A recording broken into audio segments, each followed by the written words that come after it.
Plus TV ન્યૂઝમાં આપનું સ્વાગત છે। સાણંદમાં હર્ષોલ્લાસ સાથે ઈદ ઉલ ફિત્રની ઉજવણી, દેશની શાંતિ અને સલામતી માટે કરાઈ ખાસ દુઆ।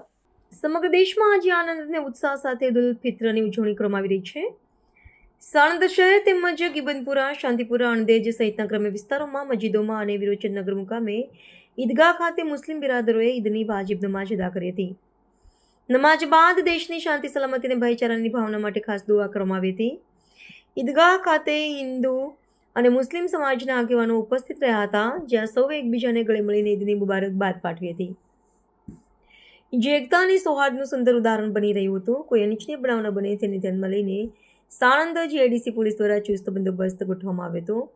ખાસ વાત કરીએ તો રમજાન મહિના દરમિયાન મુસ્લિમ ભાઈઓ અને બહેનો 1 મહિના સુધી રોજા રાખી ખુદાની બંદગી કરે છે અને રાત્રે તરાવીની નમાઝ અદા કરે છે। સાથે જ જકાત ફિત્ર અને લીલા દ્વારા જરૂરિયાતમંદોને પણ કરવામાં આવે છે। રમજાન પૂર્ણ થયા બાદ ચાંદ દેખાતા બીજા દિવસે